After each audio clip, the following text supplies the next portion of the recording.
कश्मीर के राजभवन से आज हमारे साथ खास मेहमान हैं जम्मू कश्मीर के गवर्नर सत्यपाल मलिक जी। आपका बहुत बहुत स्वागत है। धन्यवाद जी।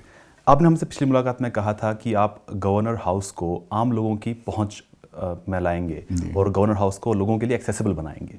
इस सिलसिले में आपने अब तक क्या कदम उठाए हैं? मेरे यहाँ अगर कोई व्हाट्सएप पे भी कोई कंप्लेंट करता है जी, तो वो एड्रेस होती है। मिसाल के तौर पे जब मैं दिल्ली में था, वो उसके बाद जब चला गया था लत्ते कपड़े लेने, तो वहाँ मुझे एक व्हाट्सएप आया कि मुस्तफ़ाबाद कॉलोनी HMT एरिया में है, इसमें वाटर लॉगिंग हो गई है। जी। मैंने फ़ौरन यहाँ कांटेक्ट किया और वहाँ इंजन भेज के 2 दिन में वो सारा पानी निकलवाया। इसी तरह से स्टूडेंट्स की डिमांड्स थी, कुछ यहाँ गए थे बिना अपॉइंटमेंट के 400-500 लोग, उनमें से मैंने बुलाए, बात किया, फ़ौरन उसको एड्रेस किया, अपने एडवाइज़र को भेजा जहाँ से वो काम होना था, and to their satisfaction I have done it. अभी ओला पड़ गया था, किसान आए थे, मैं बाहर जाके उनसे मिला, मैंने जो डिवीज़नल कमिश्नर है उनको कहा, उन्होंने उनको बुलाया और 2 दिन में सब जगह का असेसमेंट हो गया नुकसान का और उनको हम मदद बांटेंगे। तो जो भी आना चाहता है मिलने के लिए, मैं जैसे अभी एक फंक्शन में गया था परसों, तो उसमें फंक्शन ख़त्म होने के बाद एक आदमी ने हाथ उठाया कि मुझे कुछ कहना है। तो मैंने कहा यहाँ क्या कहोगे, आप मेरे यहाँ चाय पियो। तो कल वो आया था, उसकी सिस्टर जिसकी प्रॉब्लम थी वो भी साथ थी, एजेड लेडी हैं, बीमार हैं वो, और मैंने उनको चाय पिलवाई, 1 घंटा दिया। तो मैं कोशिश करता हूँ कि जिस तरीके से भी जो मुझे शिकायत मिले, परेशानी हो किसी की, उसके लिए मैं अवेलेबल हूँ। जो लोग टाइम मांगते हैं उनको टाइम देता हूँ। मैंने अपने डिप्टी कमिश्नर्स को, सब DCs को ये हिदायत दी है कि हफ्ते में 1 दिन वो सिर्फ ग्रीवेंस सुनने के लिए बैठेंगे। इसी तरह जो हमारे एडवाइज़र हैं वो हफ्ते में 1 दिन एक डिस्ट्रिक्ट हेडक्वार्टर पे जाएंगे। एक हमारे एडवाइज़र आज यहाँ शिकायत सुन रहे हैं, कल वो दूसरे ज़िले में जा रहे हैं। तो इस तरह से कवर किया वो, हाँ, लोगों से टच हो गया है पूरे एडमिनिस्ट्रेशन का, एंड एवरीबडी इज़ ओपन। अब बीच में ये लगातार कहा जाता है कि कश्मीर के लोगों के बीच ट्रस्ट डेफिसिट है, विश्वास की कमी है। उस कमी को दूर करने के लिए आप क्या कर रहे हैं? देखिए, ये बहुत सीरियस सवाल है और एक दिन में नहीं हुआ है। बहुत सारी चीज़ें हुई हैं हिस्ट्री की जो अपने हाथ में नहीं थी, अनफॉर्चुनेट थी, लेकिन उसको दूर करने का एक ही तरीका है कि you be with them, they should feel that you are there man, they should feel that Delhi is not their enemy, they should not feel कि जो हमारे लिए जितना, वैसे तो कभी भी कोई शिकायत इसमें तो रही नहीं कि सेंटर से फंड नहीं आए या नहीं आए, वो इम्प्लीमेंटेशन नहीं है। यहाँ बहुत सारी योजनाएं अधूरी पड़ी हुई थी। हमने पिछली अपनी एडवाइजर्स की मीटिंग में पास किया कि हम एक कंपनी बना के बैंकों से हम 8,000 करोड़ रुपया उठा रहे हैं, जो इसी हफ्ते शायद हमको मिल जाएगा। जितनी बंद पड़ी योजनाएं हैं उनको सबको शुरू करेंगे। जितने बेरोज़गार नौजवानों की शिकायतें आई थी, वेटनरी डॉक्टर्स ने कहा कि हम 1,000 लोग बेरोज़गार हैं, तो हमने 400 का लॉट तो इमीडिएटली जगह निकाल दी, भर्ती करेंगे। और भी जितने एवेन्यूज़ हैं उनमें उनको लाने की कोशिश करेंगे। और ट्रस्ट डेफिसिट जिसको आप कह रहे हैं, वो पुरानी जनरेशन में है, वो तो एक अलग अलग कारणों से, यूथ में ज़्यादा है। और प्रॉब्लम हमारी वहीं लाई करती है, 13 से लेकर और 20 साल की उम्र तक के बच्चे, उनका, मैं ये तो नहीं कह सकता कि किसी में फेथ नहीं है, वर्चुअली किसी में फेथ नहीं है इस वक्त, और वो उनका इंडोक्ट्रिनेशन हो रहा है, फॉरेन मनी से हो रहा है, और उनको जो टीचिंग्स दी जा रही हैं वो बहुत ही एक्सट्रीमिस्ट टीचिंग्स हैं और वो उस तरफ आकर्षित हो रहे हैं। तो हम उनके लिए हमने तय किया है कि 40 तो हम कॉलेज बनाने जा रहे हैं। 40 कॉलेज? जी। 4-6 ज़िले जहाँ ज़्यादा एक्सट्रीमिज्म है वहाँ हम FM रेडियो सेंटर्स की स्थापना कराने जा रहे हैं, खासकर साउथ कश्मीर में। जी। और हमने तय किया है कि हम हमारे जो क्रिकेट स्टेडियम्स हैं जम्मू का और यहाँ का, इन दोनों को हम 2-3 महीने में इंटरनेशनल स्टैंडर्ड का कर देंगे ताकि हम IPL मैचेस करा सकें। और इस पर मेरी उनसे रिक्वेस्ट किया है मैंने राजीव शुक्ला जी से, वो अपने CEO को भेजेंगे, वो देख लेंगे, मुआयना कर लेंगे। अगर वो हमारा स्टैंडर्ड का हो गया तो हमारे यहाँ मैचेस होंगे। क्योंकि यहाँ का एक लड़का IPL में सेलेक्ट हुआ था, जब वो सेलेक्ट होकर यहाँ आया तो लोग बताते हैं 20,000 की भीड़ उसके घर पे गई थी। हम कोशिश ये कर रहे हैं, बातचीत कर रहे हैं, चूँकि IPL की टीम बनाने के लिए कई तरफ से गुजरना होता है कि हम एक यहाँ की IPL टीम भी बनवाएं। इसके अलावे नौजवानों के लिए क्रिकेट तो बहुत पॉपुलर है यहाँ, लेकिन यहाँ की फुटबॉल टीम ने मोहन बागान को हराया अगले साल। हमने तय किया है कि हर ज़िले में एक बड़ा स्टेडियम या फील्ड होगा, और हर गांव माइंड इट, हर गांव में हम बच्चों को खेलने के लिए, आउटडोर खेलने के लिए ज़मीन देंगे। तो इस तरह से हम जो आउटरीच कर रहे हैं सब जो प्रॉब्लम्स हैं उनमें, और लोगों को, जैसे अब यहाँ आए थे आर.के. सिंह साहब बिजली मंत्री जी। तो हमने कहा साहब हमको इतनी बिजली दीजिए कि हम त्यौहार पे, ईद हो, रमज़ान हो, मुहर्रम तो त्यौहार में नहीं आता, वो दूसरी तरह का है, एक अफसोस वाला वक्त है जी। इम्तहान है, इस सब में हम 24 घंटे बिजली दे सकें शहरों को कम से कम। तो उन्होंने वो बिजली देने को राजी हो गए। कुछ जगह दिक्कतें हमारी लाइन से इस लायक नहीं है कि हम उतनी बिजली ले सकें, तो उस पर भी वार फुटिंग में हमने काम शुरू कर दिया। तो हम ये इम्प्रेशन दे देना चाहते हैं, बीच में मैं रोक के दूसरी तरफ आता हूँ, डल लेक यहाँ की जान है, श्रीनगर बिना डल लेक के अधूरा है जी। उसके लिए वॉर फुटिंग पे प्लान करके काम शुरू हो रहा है। उसमें हम बहुत तरफ से हमको लोगों की मदद मिल रही है। उसके पास जो बसावट हो गई थी इलीगल, उनको हम ऑल्टरनेटिव प्रोवाइड कर रहे हैं, जिसके लिए वो राज़ी हो गए। तो हम, आप समझिए कि साल 6 महीने में डल लेक को जैसी डल लेक थी वैसा बनाने की कोशिश करेंगे। आते ही मैंने फर्स्ट मीटिंग अपनी की थी यहाँ बाढ़ में, यहाँ बहुत नुकसान हुआ था, आपको याद होगा जी। तो मैं जब हेलीकॉप्टर से आ रहा था तो मैंने देखा कि जो फ्लड चैनल है उसमें कोई ड्रेजिंग नहीं हुई, वैसी की वैसी है। तो मीटिंग की थी हम लोगों ने, और उसमें तय ये हुआ कि उन्होंने बताया कि ये पहले तो किसी ने कहा कि साहब वो तो 50 साल में आई थी, मैंने कहा 5 साल में भी आ सकती है। तो बताया, मैं सेटिस्फाइड हूँ, फ्लड से निपटने की तैयारियां मुकम्मल हैं, पर उसका लॉन्ग टर्म जो इलाज है वो ये है कि झेलम में यहाँ बहुत ढलान नहीं है, और ना यहाँ जो फ्लड चैनल है उसमें ढलान है, और ये सारा पानी वुलर लेक में जाता है। वुलर लेक जो है वो पूरी एक तरह से उसकी क्षमता ख़त्म हो गई है फर्दर पानी लेने की। तो वुलर लेक की ड्रेजिंग जब तक नहीं होगी तब तक इनका प्रवाह नहीं बढ़ेगा। उसका भी हम लोग बहुत जल्दी काम शुरू करने वाले हैं। आपने बात की प्रोजेक्ट्स की, तो 2015 में पीएम्स डेवलपमेंट पैकेज अनाउंस हुआ था, लेकिन एक रिपोर्ट के मुताबिक अब तक ऐसी 28 प्रोजेक्ट्स हैं जिन पर बिल्कुल काम शुरू नहीं हुआ है। ज़रूर उसमें वो पूरा नहीं इस्तेमाल हुआ है, जितना इस्तेमाल हुआ उसका हम असेसमेंट करा रहे हैं। जहाँ खाली है वहाँ एकदम जल्दी से जल्दी शुरू करा देंगे। और हम एक सेक्रेटरी को इसी काम पे इंचार्ज कर रहे हैं कि वो जो पीएम की मिसाल के तौर पे जो बात मुझे नहीं कहनी चाहिए, हमारे अगेंस्ट जाती है, प्राइम मिनिस्टर आवास योजना, उसमें बहुत कम काम हुआ है, 10% काम हुआ है, लेकिन विद इन 3 मंथ्स हम उसका 100% कर देंगे। उसकी मजबूरियां भी थी, चूँकि यहाँ कोई लैंड रिकॉर्ड्स नहीं है, आसानी से जगह नहीं मिलती है, पर हम उसको पूरा करेंगे। इसी तरह पीएम की जितनी प्रोजेक्ट्स हैं उनको एक सेक्रेटरी की जिम्मेवारी लगा देंगे कि वो उनके कंप्लीशन के लिए हर वक्त एक्टिव रहेगा और हमको रिपोर्ट देता रहेगा। अब बात करें आने वाले चुनाव की, तो अर्बन लोकल बॉडी और पंचायत चुनाव को लेकर पहले ही विवाद चल रहा है और स्थानीय पार्टियों ने उससे दूर रहने का भी फैसला कर लिया है। तो ऐसे में चुनाव कराना क्या मानते कितना सफल हो पाएगा और कितनी भागीदारी लोगों की इसमें होगी? देखिए, मैंने सबसे बात की है। फारूक अब्दुल्ला साहब मेरी मौजूदगी में 2 जगह कह चुके थे कि ये चुनाव दिल्ली के लिए नहीं है, गवर्नर साहब के लिए नहीं है, तुम्हारे लिए हैं, इसमें हिस्सा लो, मैं भी हिस्सा लूँगा। लेकिन उनके फिर कंपल्शंस थे, वो बदल गए। सबसे बात की है, कोई नहीं छोड़ा मैंने, जो इंक्लूडिंग सीपीएम का एमएलए जो, उससे भी जी। तो उनके अपने रीजंस हो सकते हैं, लेकिन मैं आपको ये आश्वस्त करता हूँ कि वो नहीं लड़ेंगे। तो उनके जो यहाँ के जो पॉलिटिक्स में एक्टिव लोग हैं, इम्पोर्टेंट लोग हैं, वो किसी भी पार्टी से जुड़े हुए हों, बड़े पैमाने पे लोग चुनाव लड़ेंगे, बिल्कुल आश्वस्त रहिए। पंचायत में तो कोई अच्छा, अब तो आप देख रहे होंगे कि फारूक साहब ने तो ये भी कहा कि हमने बॉयकॉट नहीं किया है जी। ना हमने वोट ना डालने को कहा है जी। हमने इतना ही कहा कि हम नहीं हैं इसमें।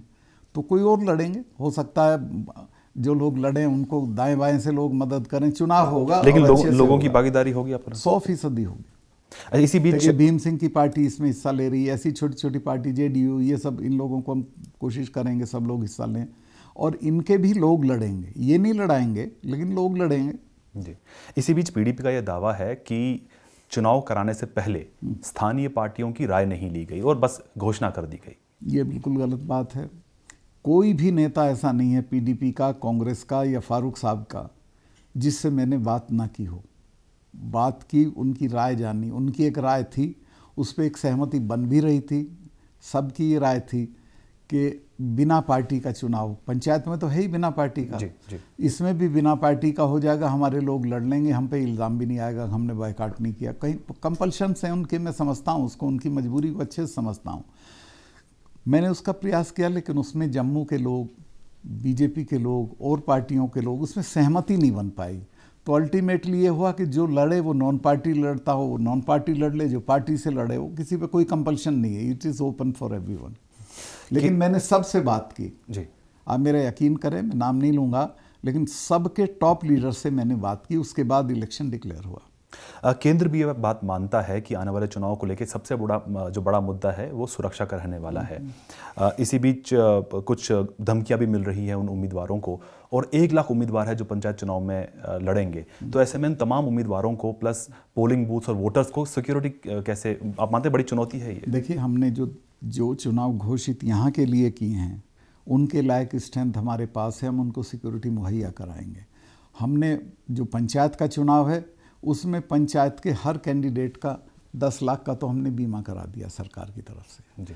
उनको अगर कोई थ्रेट होगी, उनको ऑल्टरनेट अकोमोडेशन चाहिएगी, तो state will see to it कि वो प्रोटेक्टेड जगह पे रहें, और उनको सब तरह की प्रोटेक्शन दी जाएगी, वोटर को भी और जो उम्मीदवार होंगे उनको भी। जितना भय फैलाया जा रहा है उतना डर का माहौल नहीं है। चाहे नाराजगी का हो सकता है किसी को, जैसे मान लिया साउथ में थोड़ा दूसरी तरह का थिंकिंग है, बिल्कुल, पर डरने की कोई ज़रूरत नहीं है। चाहे पीडीपी हो या नेशनल कॉन्फ्रेंस, दोनों का ये कहना है कि सेंटर को 35A को लेकर अपना स्टैंड क्लियर करना चाहिए। तो क्या केंद्र की तरफ से या आपकी तरफ से कोई आश्वासन दिया जाएगा इन पार्टीज को, ताकि वो भी इस डेमोक्रेटिक प्रोसेस में शामिल हो सकें? मैंने इनको जो मैंने स्टैंड लिया है जी, वो बताया। उमर अब्दुल्ला ऑन रिकॉर्ड हैं, उन्होंने उसको सही ठहराया है। मैंने ये कहा कि जब मैं कश्मीर के लोगों की भावनाओं की तर्जुमानी नहीं करता हूँ, मैं सेंटर से भेजा गया आदमी हूँ, जब तक यहाँ की चुनी हुई सरकार नहीं होगी वही इस पे स्टैंड ले सकती है, लिहाजा तब तक के लिए कोर्ट में इसमें सुनवाई नहीं होनी चाहिए। और उमर साहब ने भी कल यही कहा, कल या परसों, जो मैंने कहा है। लेकिन एक चुनी हुई सरकार, एक पॉपुलर गवर्नमेंट कब तक आ पाएगी? क्योंकि फिलहाल अभी सस्पेंडेड अर्लीस्ट हम आपको ये आश्वस्त करते हैं कि अब ये 2-3 महीने तो वेदर की वजह से कुछ नहीं होगा, लेकिन हम कोई अंडर हैंड सरकार नहीं बनाएंगे। हम कोशिश करेंगे कि अगर नहीं कोई कॉम्बिनेशन ऐसा बनता है वायबल, जो स्थिर हो, चला सकता हो, जो मुझे नहीं बनता लगता है, तो हम जल्दी से जल्दी चुनाव कराएंगे। यहाँ रुकते हैं छोटे से ब्रेक के लिए। ब्रेक के बाद गवर्नर मलिक से बातचीत जारी रहेगी।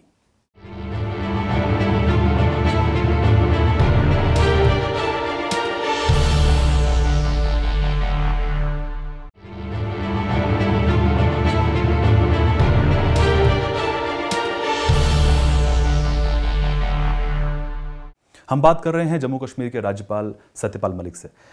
मलिक साहब, 2010 से लेके अब तक 2018 में सबसे ज़्यादा कश्मीरी युवाओं ने हथियार उठाए हैं और आतंक की राह पर वो चले गए हैं। ऐसे में गृहमंत्री राजनाथ सिंह ने पिछली सरकार से कहा था एक नई सरेंडर पॉलिसी तैयार की जाए उन कश्मीरी युवाओं को वापस मुख्यधारा से जोड़ने के लिए। तो क्या उस पॉलिसी पे अब फिर से कुछ काम शुरू हो रहा है कश्मीरी युवाओं को मुख्यधारा से जोड़ने के लिए, जो भटके हुए युवा हैं? उसकी मुझे जानकारी नहीं है, वो एक इम्पॉर्टेंट इशू है, वो मैं होम मिनिस्टर से बात करूंगा तभी मुझे पता चलेगा क्या उसके इंग्रेडिएंट्स थे। मेरी प्रायोरिटी है कि युवा भटके नहीं। अच्छा, उनको हम बहस से नहीं समझा सकते, क्योंकि बहस से कोई मसला हल नहीं होता है। उनको हम अपनी इंटेंशन से समझा सकते हैं कि हम आपके साथ हैं, हम आपका जो फ्रस्ट्रेशन है, आपकी जो परेशानियां हैं, जिनकी वजह से आप उस रास्ते पे जा रहे हैं, उसको एड्रेस करेंगे। मिसाल के तौर पे 6 बजे के शाम के बाद कश्मीरी यूथ को करने को कुछ नहीं होता है, मनोरंजन के नाम पे कुछ नहीं है, क्लब्स नहीं है, कॉफ़ी शॉप्स नहीं है, सिनेमा घर, कुछ भी नहीं है यहाँ। तो वो सब चीज़ हम उनको प्रोवाइड करने की कोशिश करेंगे ताकि उनको उनका मन लगे। हाँ, जैसे सारे देश में नौजवान एक लाइफ जीते हैं, वो उनको अवेलेबल हो। हाल ही में पुलिस वालों के परिवार वालों को अगवा किया गया था, बड़ी उस पर कंट्रोवर्सी हुई थी, विवाद भी हुआ था। तो जो इस पूरे मामले को लेकर क्या कुछ नाराज़गी थी आपकी? आप नाखुश थे जम्मू कश्मीर के काम से, जो इस पूरे हैंडल किया गया जिस तरीके से इस पूरे सिचुएशन को? इसमें कुछ हैंडल करने का नहीं था। गए थे, दूसरे दिन आ गए थे ना, उसमें कोई सौदेबाजी हुई थी। जम्मू कश्मीर की पुलिस फोर्स को मैं पूरे नंबर देता हूँ, वो बहुत फेथफुली बहुत बहादुरी के साथ रादर फोर फ्रंट पे होकर लड़ रहे हैं, बल्कि हमारी जो बाकी फोर्सेस हैं वो उनके आँख कान हैं। और मैंने आते इसलिए उनके लिए सुविधाएं उन्होंने मांगी थी, हाउसिंग की राजनाथ जी से बात की, वो कर रहे हैं। उनकी जो शहादत के बाद जो रुपया मिलता था, 40 लाख रुपया मिलता था, मैंने अभी 70 लाख किया थी एक हफ्ते पहले, और मैं कोशिश करूंगा कि उसको जल्दी 70 लाख से 1 करोड़ कर दें। जो शहीद हुए, जो उसमें उनकी शहादत हो जाती है लड़ाई में, उनके बच्चों को पहली से और 10+2 तक बेस्ट ऑफ पब्लिक स्कूल्स में दाखिले करा के स्टेट के खर्चे से पढ़ाया जाएगा। एसपीओ से बेचारे वो बहुत कम तनख्वाह पे काम करते हैं, पुलिस की सहायता जो करते हैं, उनकी हम तनख्वाह भी बढ़ा रहे हैं। उनका जिस वक्त वो मारे जाते हैं तो वो भी हमने लगभग डबल कर दिया है। तो फोर्सेस के जितने, बल्कि हम ये भी कर रहे हैं कोशिश कि जो सिपाही अपनी फैमिली में जाना चाहता है, वो ऐसे एरिया में है कि जहाँ उसको मारे जाने का ख़तरा है, हम उन फैमिलीज़ को गेस्ट हाउसेज बना के सिक्योर्ड एरिया में वहाँ उनके साथ समय बिताने का एक रास्ता देंगे। तो हम उनकी एक एक छोटी छोटी चीज़ को एड्रेस कर रहे हैं। लेकिन इस पूरे एपिसोड के तुरंत बाद ही जम्मू कश्मीर के डीजीपी एसपी वैद को हटाया गया, उसके पीछे इसको जोड़ के देखा जा रहा है। उससे कोई एसपी डीजीपी वैद साहब का काम एक्सीलेंट था, किसी को उनसे कोई शिकायत नहीं थी। वो रूटीन में जो तब्दीलियां होती हैं उसमें उनका 2 महीने पहले से चल रहा था हटने का, उसी के तहत हटाया गया। मेरा तो उसमें कोई रोल ही नहीं, मुझे तो उनके साथ जितने दिन काम किया अच्छा लगा। He is a good officer. Governor rule लगने के बाद यहाँ पे कुछ माहौल में तब्दीली देखने को मिल रही है। स्टोन पेल्टिंग की इंसिडेंट्स में कमी ज़रूर आई है, लेकिन जहाँ पर एनकाउंटर साइट्स होती है आज भी वहाँ पर स्टोन पेल्टिंग होती है, उस पर रोक कैसे लगाएंगे? बातचीत से होगा जो होगा, गन से कुछ नहीं हो सकता। हिंदुस्तान जैसे मुल्क के सामने गन से कोई मुल्क कुछ नहीं कर सकता, कोई फोर्सेस कुछ नहीं कर सकती। और आपके लिए सब खुला हुआ है। आपके यहाँ मैं गारंटी करता हूँ, कभी हुआ होगा, गलत हुआ होगा, 100% फेयर इलेक्शन देंगे। चुन के आओ, अपनी सरकार चलाओ, बजट आपका है, लोग आपके हैं। इतना अब पंचायत का ही देखिए आप, एक प्रधान को 20 लाख रुपया मिलने वाला है जी। सरपंच को नहीं होगा तो लैप्स कर जाएगा, चूंकि और किसी जरिए किसी को दिया ही नहीं जा सकता। तो इतना बड़ा अमाउंट तुम्हारे वेलफेयर के लिए आने वाला है जी। तुम भरी हुई खीर की थाली में क्यों लात मारते हो? ये बताओ मुझे, पंचायत के या म्यूनिसिपैलिटी के चुनाव से 35A पे क्या फ़र्क पड़ने वाला है? 35A यहीं था, तुमने करगिल के चुनाव में हिस्सा लिया था अभी 15 दिन पहले। अब 15 दिन में क्या फ़र्क हो गया? अब बताइए। सब पॉलिटिकल रीजंस है, अपने अपने कंपल्शन है। ये पोस्चरिंग है असेंबली के चुनाव के लिए, देखो हमने ये किया था, वरना ये पब्लिक के इंटरेस्ट में बिल्कुल नहीं। ये श्रीनगर जैसे शहर को अगर इनकी म्यूनिसिपैलिटी होगी तो कितना रुपया मिलेगा इसका आप अंदाज करिए। डेवलपमेंट के लिए दुनिया के शहर आएंगे आपसे कोलैबोरेशन करने के लिए, वर्ल्ड बैंक आएगा, और आप कुछ भी नहीं होगा तो आपको अफसर के घर जाना होगा। अफसर तो जैसा बिहेव करेगा वैसा करेगा। आपका अपना आदमी होगा तो आप उससे लड़ भी सकते हैं, शिकायत भी कर सकते हैं। तो ये चुनाव ये ना दिल्ली के लिए है ना हमारे लिए है, ये आप ही लोगों के लिए है, इसलिए इसमें बड़े पैमाने पर शिरकत करनी चाहिए। पिछले कुछ दिनों में करीब 2 दर्जन एसपीओज ने इस्तीफा दिया है, और हम सब जानते हैं कि जम्मू कश्मीर में एसपीओज की क्या अहमियत है। तो ऐसे में उनकी चिंताओं को दूर करने के लिए आप क्या कर रहे हैं? मैंने आपको बताया, हम उनकी वर्किंग कंडीशन सुधार रहे हैं, हम उनकी तनख्वाह सुधार रहे हैं, हम उनका मुआवजा बढ़ा रहे हैं, और हमने उनकी जो पुलिस में भर्ती का एक कोटा था उसको हमने डबल कर दिया। यहाँ रुकते हैं छोटे से ब्रेक के लिए। ब्रेक के बाद गवर्नर मलिक से बातचीत जारी रहेगी।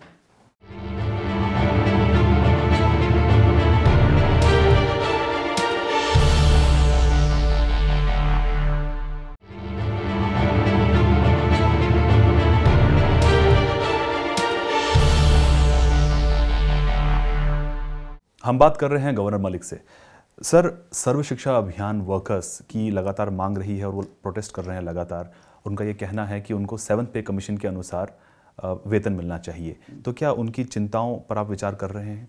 हाँ, उस पर कुछ विचार चल रहा है। अभी मैं नहीं कह सकता हम क्या करेंगे। उसमें क्या हुआ था कि इनकी नियुक्तियाँ जो हुई थी उसमें बहुत ट्रांसपेरेंट प्रोसेस शायद नहीं अपनाया गया था। आई एम नॉट श्योर, मुझे नहीं पता है, बट हमारी उनके साथ सिंपैथी है। They should not feel left out, we'll do whatever we can.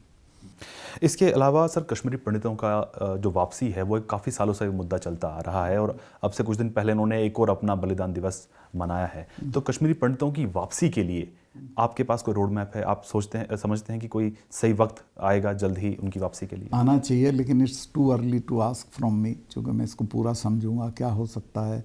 अभी मुझे श्री रविशंकर के लोग मिलने आए थे, उन्होंने एक प्रोजेक्ट चलाया है कि यहाँ बसने का तो बाद में होगा, पहले वो लाना चाहते हैं कुछ कश्मीरी पंडितों को लाएं, उनके जो पड़ोस में लोग थे वो पड़ोसी उनको बुलाएं, वो उनके मेहमान रहें, मिलें जुलें, एक विश्वास पैदा हो, इस तरह का उन लोगों का अटेम्प्ट है। और मैंने कहा ठीक है भाई, मैं आप इसको सपोर्ट करूंगा, पर उनकी रिहेबिलिटेशन का यहाँ पे क्या होगा ये टू अर्ली है मेरे लिए जवाब देना, but yes I will address this problem.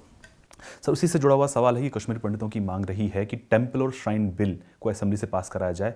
पिछली सरकार में ये मुमकिन नहीं हो पाया था, लेकिन अब वो आपसे उम्मीद करते हैं कि ये एक ऑर्डिनेंस के जरिए इस बिल को पास कर पाएंगे। मुझे इसकी जानकारी नहीं थी, लेकिन कल ही हमारी मीटिंग है, आपने अच्छा किया मुझे बता दिया। कल मैं इस पर चर्चा करूंगा और अगर हमको पावर्स होंगी करने की तो हम कर देंगे उसको। हमसे बात करने के लिए बहुत बहुत शुक्रिया। तो ये थे जम्मू कश्मीर के राज्यपाल सत्यपाल मलिक।